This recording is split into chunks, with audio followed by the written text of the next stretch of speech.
Welcome to the world of daily life stories. Don't forget to like and subscribe so you don't miss new stories. Enjoy listening.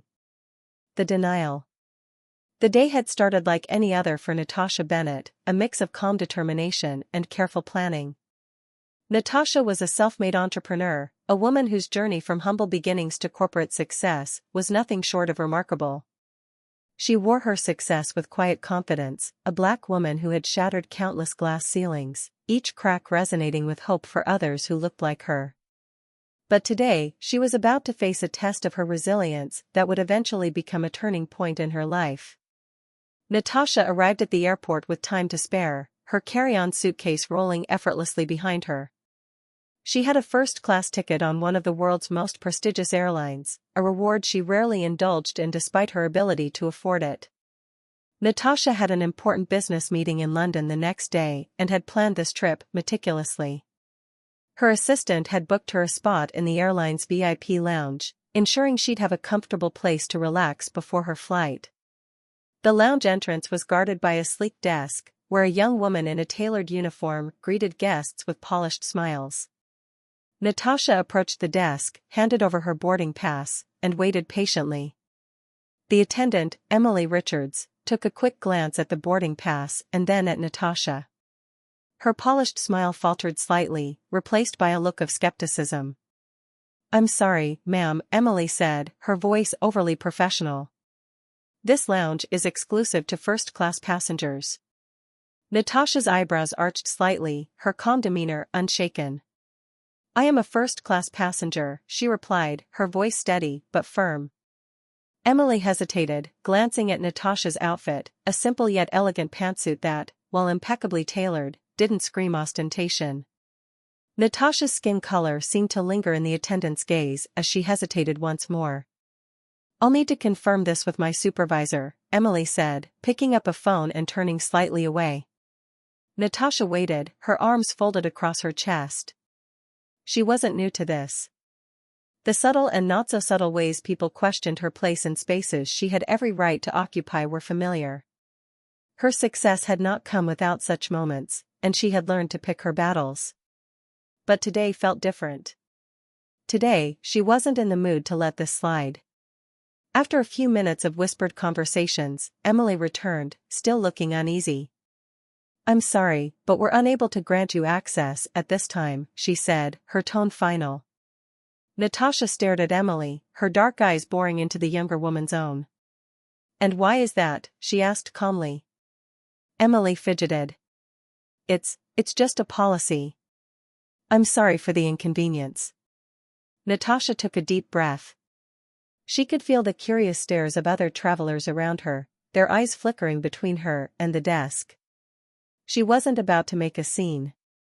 Instead, she leaned forward slightly, her voice lowering. "You'll regret this," she said simply, before turning on her heel and walking away.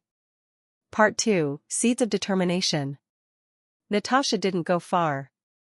She found a quiet spot in the terminal and settled herself in a seat, her carry-on beside her. As she sat, she replayed the interaction in her mind, each detail crystallizing her resolve. This wasn't just about her. It was about the countless others who faced similar barriers every day, those whose worth was constantly questioned because of the color of their skin, their gender, or the way they looked. Her phone buzzed, interrupting her thoughts. It was a message from her assistant, Hannah. "Hannah, safe travels, boss. Let me know if you need anything." Smiling face with smiling eyes. Natasha smiled slightly, her fingers hovering over the screen. Then, a thought struck her. She typed back quickly. "Natasha, get me everything you can find on the VIP lounge policies and the airline's management team. I'll explain later." Hannah's response was almost immediate. "Got it. Anything else?" "Natasha, not yet." "Thanks, Hannah." Natasha leaned back in her seat, her mind already racing with possibilities. She wasn't just going to address this incident, she was going to transform it into an opportunity for change. But first, she needed to gather her thoughts. Part 3, The Turning Point. When the flight was called for boarding, Natasha rose with purpose. She walked past the VIP lounge without a second glance, her focus fixed on what lay ahead. She boarded the plane, settled into her first-class seat, and opened her laptop. Her fingers flew across the keyboard as she began drafting notes, ideas, and strategies. The flight attendants, oblivious to her earlier encounter, treated her with the utmost respect, offering champagne and warm towels. Natasha accepted the gestures with a polite smile, but her mind was elsewhere. By the time the plane touched down in London, she had a plan. Once at her hotel, Natasha dove into research.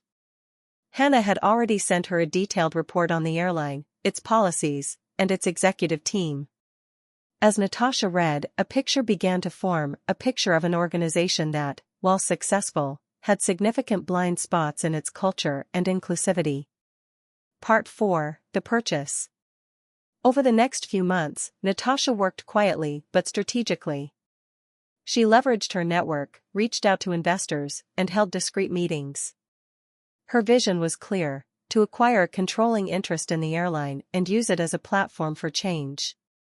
It wasn't an easy journey. There were setbacks and moments of doubt, but Natasha's determination never wavered. Finally, the day came when the deal was sealed. Natasha became the majority shareholder of the airline, a move that sent shockwaves through the industry.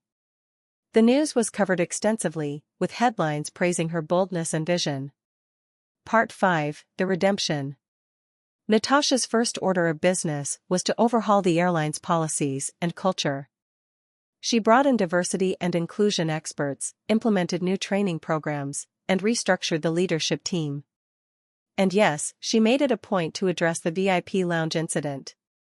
Emily Richards, the attendant who had denied Natasha entry, was called in for a meeting. Emily, visibly nervous, sat across from Natasha in the airline's headquarters. "Miss Bennett," Emily began, but Natasha held up a hand. "I'm not here to berate you," Natasha said. "I'm here to teach you. What happened that day wasn't just about you or me. It was about a system that needs to change." Emily listened intently as Natasha explained her vision for the airline, a vision where everyone was treated with dignity and respect, regardless of their background. By the end of the meeting, Emily left with a renewed sense of purpose and a commitment to be part of the change. Natasha's reforms didn't just transform the airline, they inspired an industry-wide shift. And while the road was far from easy, Natasha's story became a beacon of hope and empowerment, proving that moments of adversity could indeed spark extraordinary change. Seeds of determination. Natasha sat in a quiet corner of the bustling terminal, her thoughts swirling like the planes above her. The sting of rejection still lingered, but she wasn't one to dwell on emotions. Instead, she let the incident crystallize her resolve. As she sat, she pulled out her notebook, not her phone or laptop, but a physical, leather-bound journal she carried for moments like this. There was something grounding about writing things down by hand.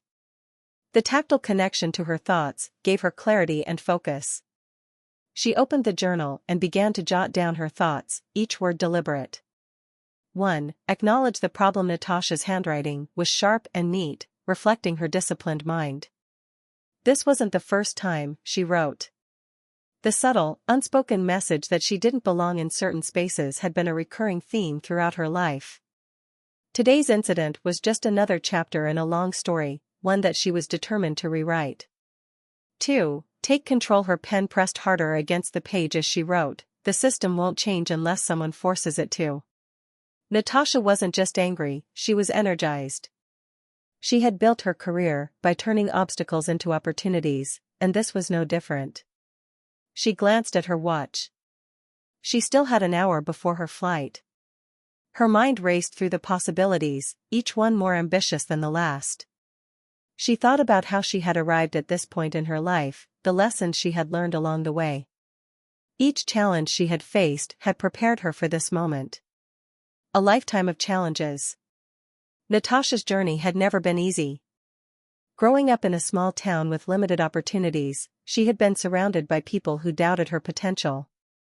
Teachers who underestimated her, classmates who ridiculed her ambitions, and a society that seemed to place invisible barriers in her path. But Natasha had always been different. She didn't see barriers as permanent, she saw them as challenges to overcome. In her teenage years, she had excelled academically, earning scholarships to prestigious schools. She had entered the corporate world with a fire in her belly, determined to prove her worth. But even as she climbed the ranks, she encountered the same undercurrent of doubt. She was often the only woman of color in the room, her ideas questioned more rigorously, her achievements attributed to luck rather than skill. But Natasha's resilience was unshakable. She had learned to navigate these spaces with grace, disarming prejudice with competence and charm. And she had thrived. By the time she was in her mid-30s, she had built a multi-million-dollar company from the ground up, earning the respect of peers and competitors alike. Yet, despite her accomplishments, moments like today, moments of blatant exclusion, were a stark reminder that the fight was far from over. Back in the terminal. A soft ping from her phone broke Natasha's concentration. It was a message from Hannah, her trusted assistant. "Hannah, got the info you asked for. Sending over now." "Anything else?" Natasha smiled. Hannah had been with her for years, a loyal and resourceful ally. Natasha's fingers danced across her phone as she replied, "Thanks, Hannah. This is perfect for now." Moments later, her inbox pinged with an email. Natasha opened it and began skimming through the detailed report Hannah had compiled. It included information on the airline's executive team, corporate structure, and financial performance, as well as a dossier on the VIP lounge policies and procedures. The level of detail was impressive, even for Hannah. As Natasha read, patterns began to emerge. The airline's leadership team was predominantly male and overwhelmingly white. The policies governing the VIP lounge were vague, leaving ample room for subjective interpretation, and, by extension, bias. Natasha's mind raced with ideas.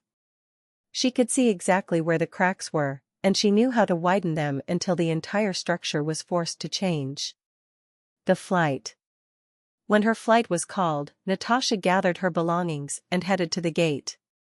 She boarded with the first-class passengers, her movements deliberate and unhurried. As she settled into her plush seat, she felt the weight of the day begin to lift, replaced by a growing sense of purpose. The flight attendant approached with a warm smile. "Welcome aboard, Ms. Bennett. May I offer you a glass of champagne?" Natasha nodded, accepting the glass with a polite smile. As she sipped, her mind wandered back to her plan. She pulled out her notebook again and began sketching out a rough strategy. Step 1. Build the case she needed more than personal outrage to justify her actions. She would compile evidence, gather testimonials, and highlight the systemic issues within the airline. Step 2. Rally allies. Natasha's network was vast and influential. She would reach out to key players in the industry, people who shared her vision for a more inclusive future. Step 3. Execute the vision, whether it meant acquiring a stake in the airline, launching a public campaign, or both. Natasha was ready to do whatever it took to create meaningful change. The arrival. When the plane touched down in London, Natasha felt a renewed sense of purpose. She had spent the entire flight refining her plan, and now it was time to put it into action. After clearing customs, she headed straight to her hotel, where she set up a makeshift office in her suite. Natasha's first call was to a close friend and mentor, Thomas Gray, a former CEO turned venture capitalist. Thomas had always been a staunch advocate for diversity and inclusion, and Natasha knew he would support her. "Thomas," she began, after exchanging pleasantries. "I need your help. I'm about to take on something big." Thomas listened intently as Natasha outlined her vision. When she finished, there was a brief pause before he replied, "Natasha, if anyone can pull this off, it's you. Count me in." With Thomas's support secured, Natasha began reaching out to others in her network. Each conversation added momentum to her mission, each pledge of support strengthening her resolve. The spark of change. By the end of the day, Natasha had assembled a small but powerful coalition of allies. They were executives, investors, and advocates, all united by a shared belief in her vision. Together, they began laying the groundwork for what would become a transformative initiative. Natasha knew the road ahead would be long and challenging, but she also knew that change rarely came easily. As she sat in her hotel room, surrounded by notes and plans, she felt a sense of calm determination. Today's rejection had been a catalyst, igniting a fire that would not be extinguished. Natasha picked up her pen and wrote one final note in her journal for the night. This is just the beginning. The turning point. Emily sat across from Natasha, her hands trembling slightly as she smoothed her uniform. Natasha's calm and steady gaze didn't waver, inviting the young woman to speak her mind.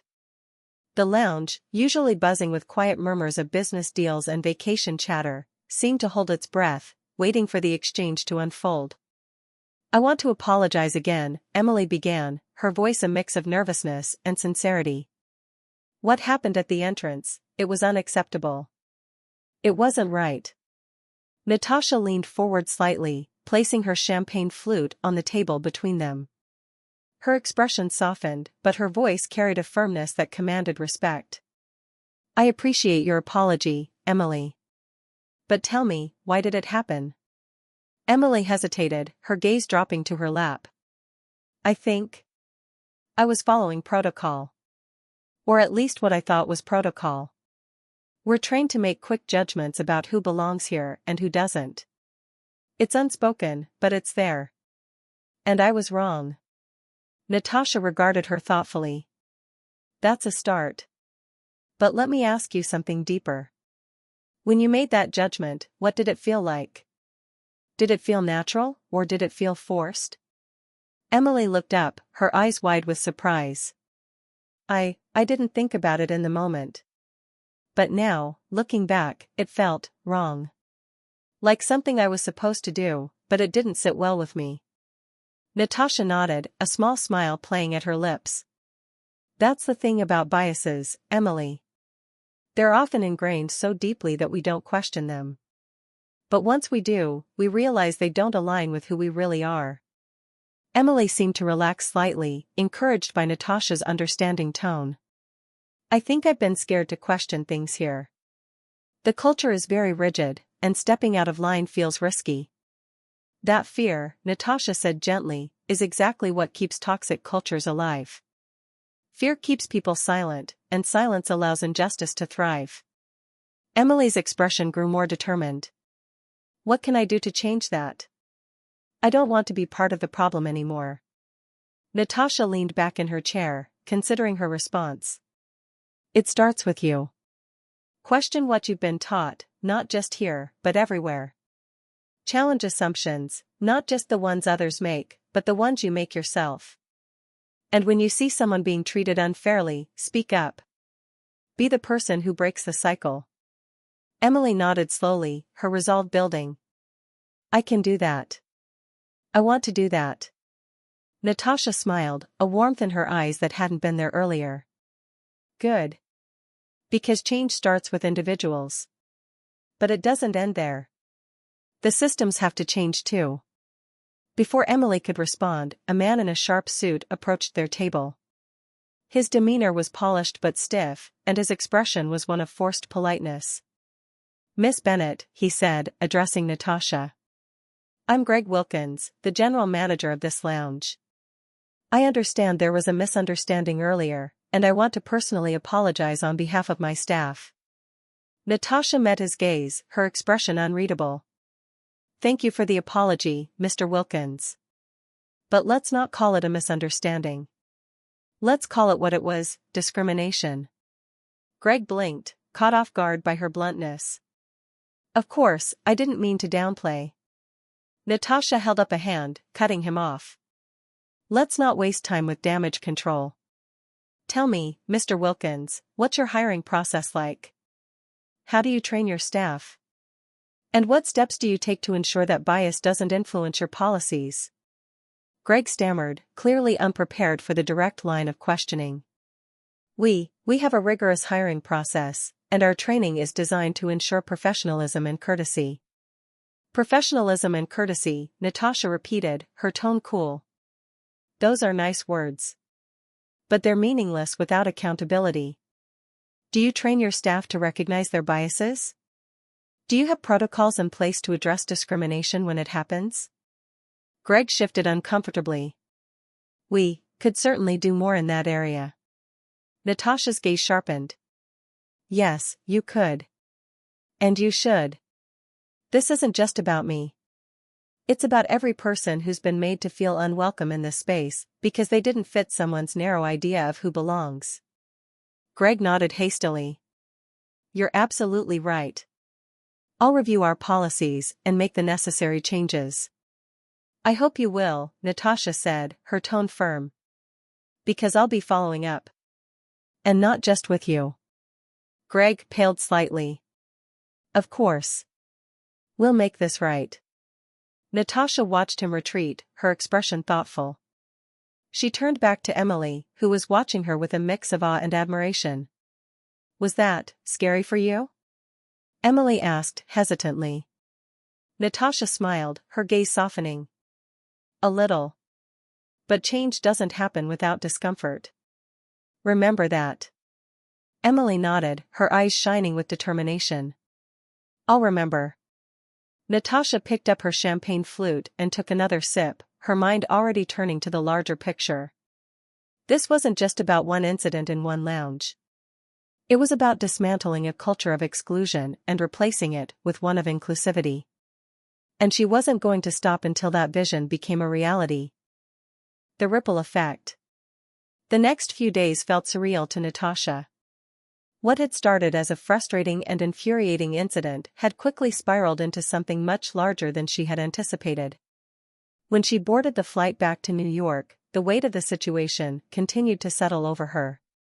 She couldn't help but replay the events, watching them unfold in her mind like a series of powerful still frames, each one more significant than the last. But now, seated comfortably in her first-class seat on the plane, Natasha felt a shift inside her. She had made her stand, and it wasn't just about her anymore. It was about every person who had been made to feel less than because of the color of their skin, their gender, their socioeconomic background, or any other reason. The ripple effect she had set in motion was only just beginning. As the plane cruised through the clouds, Natasha pulled out her phone and opened her email. The message from her attorney, Ben, caught her attention immediately. He had been helping her with a business matter, but now, it seemed, his services would be needed for something much larger. She opened the email, and the words seemed to leap off the screen. Subject: the airline's response. Natasha, I've received a call from the airline's corporate office. They want to discuss the situation. I can tell you they're rattled by the attention this is getting. I'll arrange for us to have a conversation with their legal team and management. I suggest you start thinking about what you want to come out of this. This could be the beginning of a much bigger opportunity for you. The email made Natasha smile. She had known the moment she stepped into the lounge that this wasn't going to be a simple matter of a complaint and an apology. No, this was bigger than that. She could already see the pieces falling into place, and she was determined to play a key role in shaping what came next. The opportunity was right in front of her. But Natasha knew that what she needed now was time to think, time to strategize. As the plane continued its descent toward New York, she stared out the window, her mind racing with possibilities. When she arrived at her apartment in Manhattan, Natasha immediately set to work. The first thing she did was schedule a meeting with Ben. She needed to decide how to move forward with her newfound sense of purpose. As she sipped her tea, she drafted a list of ideas, each one more ambitious than the last. Her vision was clear now. She didn't just want to address the airline's discrimination, though that was certainly part of it. She wanted to take it a step further. She wanted to change the entire corporate culture, not just within this airline, but within the industry at large. And that meant understanding the underlying structures that allowed such discriminatory practices to exist in the first place. By the time Ben arrived at her apartment the next morning, Natasha had a plan. Okay, Ben, she said, her voice steady and purposeful. Here's what I'm thinking. Ben sat across from her, taking notes on his tablet. I'm listening. I want to buy the airline, Natasha said simply. Ben paused, his eyes widening in disbelief. You want to do what? I want to buy it, she repeated. I've already started looking into the logistics. I have a few investors on board who are interested in partnering with me. The company has made enough missteps in recent years that its stock prices are lower than they should be. It's an opportunity. Ben was silent for a moment, clearly processing the audacity of her plan. Natasha could practically see the gears turning in his mind as he weighed the risks and rewards.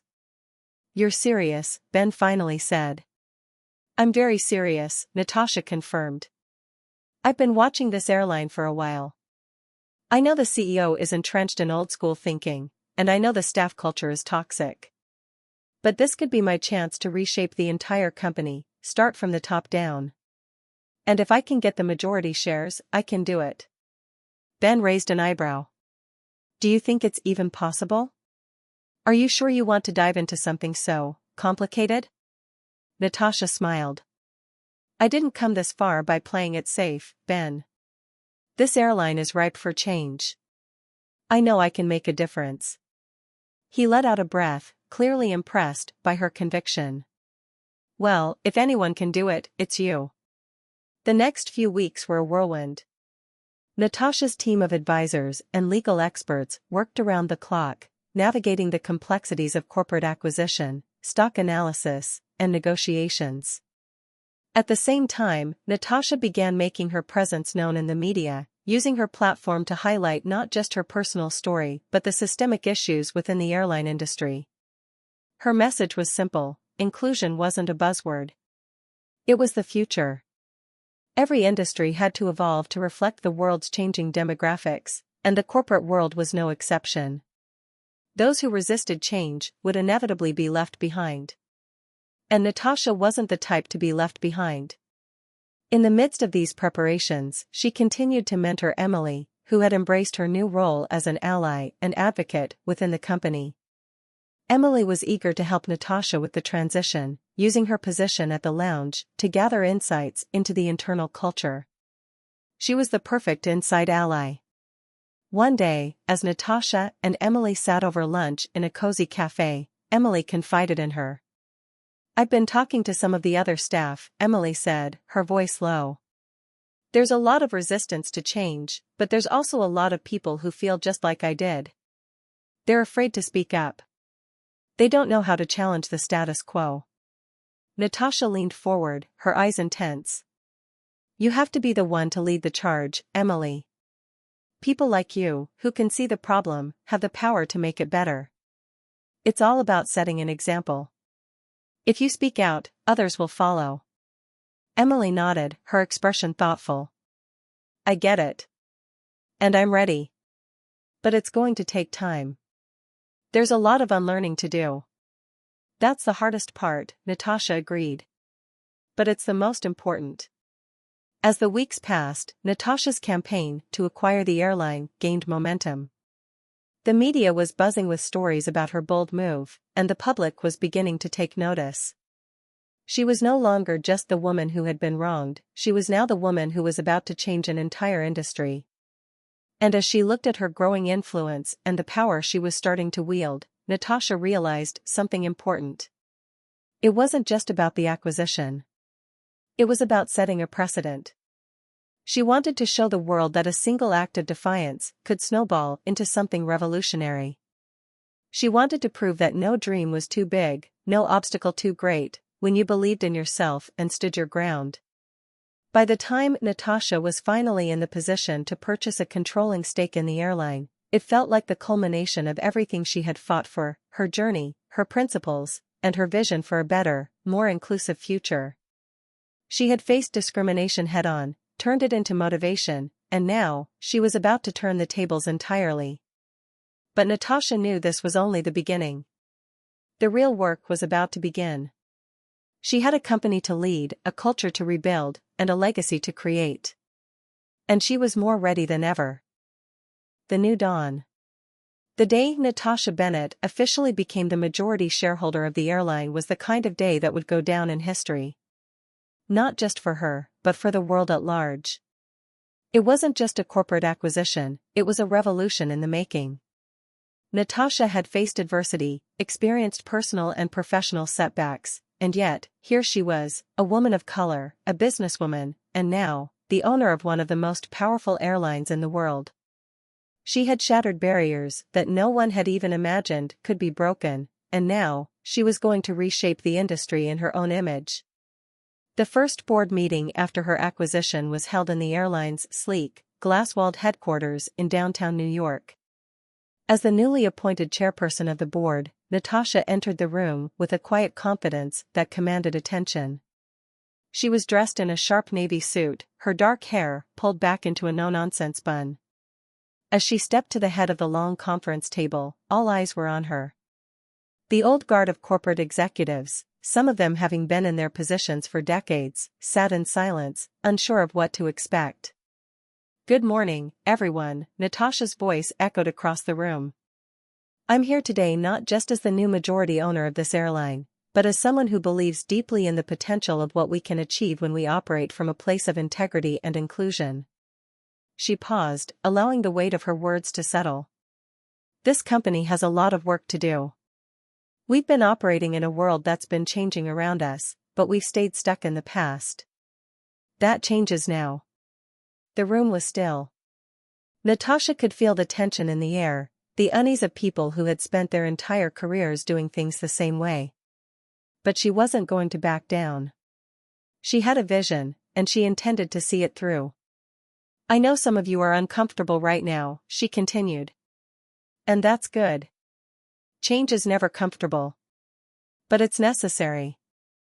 Over the next few weeks, we will be conducting a full audit of our company's practices, our hiring processes, our customer service policies, our diversity and inclusion initiatives, or lack thereof. I'm here to make sure that we create an environment where every single employee, every passenger, and every stakeholder feels valued, seen, and heard. And that's going to start at the top." A murmur of discomfort rippled through the room, but Natasha wasn't deterred. She had already anticipated this resistance. It wasn't going to be easy. It wasn't supposed to be. But she was ready for the challenge. "The first thing I'm going to do is bring in a team of consultants, experts in diversity, equity, and inclusion, to help us assess where we stand. We'll also be introducing new training programs for our staff, from the ground crew to the executives. I want every person who works for this company to understand that their value isn't determined by their background or their appearance. It's about what they bring to the table, and how they contribute to creating a culture that's welcoming for everyone. It's time we start walking the walk, not just talking the talk." She looked around the room, watching the reactions of the board members. Some were already scribbling notes, others exchanged nervous glances, but all were listening. Natasha knew this was just the beginning of a much larger conversation that would unfold in the coming months. "What does that mean for you all, the leadership of this company?" Natasha continued. "It means that we will no longer tolerate discrimination in any form. It means that we will no longer tolerate exclusion based on race, gender, sexual orientation, or any other factor. It means that we will be accountable for the culture we create, and that starts with you." The tension in the room was palpable, but Natasha was resolute. This was her moment. She wasn't just here to be the new face of the company, she was here to completely transform it. And she wasn't going to apologize for it. As the meeting ended, Natasha stood and nodded at the executives, who were now quietly discussing the implications of what she had just outlined. She had a feeling that many of them would attempt to resist the changes she was proposing, but she wasn't worried. She had no intention of letting the company's future rest in the hands of people who weren't willing to evolve. The following days were a blur of meetings, strategy sessions, and press releases. Natasha's public image was carefully crafted, not as a victim of discrimination, but as a force of nature who had taken her fate into her own hands and changed the world in the process. The press ate up the story of the powerful woman who had overcome everything to buy the very company that had once turned her away. News outlets were filled with reports about her acquisition, her goals for the airline, and her broader mission to reshape corporate America. At the same time, Natasha was preparing for the hard work of actual change. She wasn't naive enough to think that this process would be easy or quick. The transformation of the airline's culture was going to take time, and she knew that. It would take years to root out the deep-seated biases that had festered within the organization. But that didn't intimidate her, it motivated her. One afternoon, Natasha was joined by Emily in her office. After the announcement of the acquisition, Emily had been promoted to a key role in the company's HR department. She was instrumental in helping Natasha implement the new policies, but her journey wasn't without its struggles. She had become a target for those in the company who didn't want change. The resistance she faced from her colleagues reminded Natasha why she had pushed so hard for this transformation. "Do you ever feel like you're fighting a losing battle?" Emily asked quietly as she sat down across from Natasha's desk. Natasha smiled, but it was a knowing smile. "Every day. But that's why we have to keep fighting. It's not enough to just make noise. We have to create real, lasting change." Emily nodded, her eyes filled with determination. "I've seen so many people walk away from this fight because it's too hard. But I can't walk away anymore. I don't want to." Natasha leaned forward, her voice low but strong. "And you don't have to. You're a part of something bigger now. We're going to reshape this industry, Emily. One company at a time. And when people look back, they'll see that it all started with us." Over the next several months, the changes Natasha had promised began to take shape. The airline underwent a complete overhaul of its internal policies. New initiatives were introduced to recruit a more diverse workforce, and employee training programs were revamped to emphasize the importance of inclusion and respect. Natasha worked tirelessly with her team, ensuring that every detail of the transformation was executed with precision. But the real change happened in the hearts and minds of the employees, who began to feel the cultural shift that Natasha had so boldly promised. As her influence in the corporate world grew, so did her voice.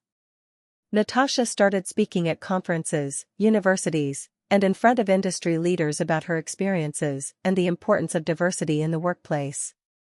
She became a beacon of hope for others who had been overlooked and underrepresented, showing them that they could also rise above the obstacles they faced. But for Natasha, the work was never about personal glory. It had always been about making a difference. Her success wasn't measured by the profits the airline made, but by the lives she touched and the change she was able to bring about.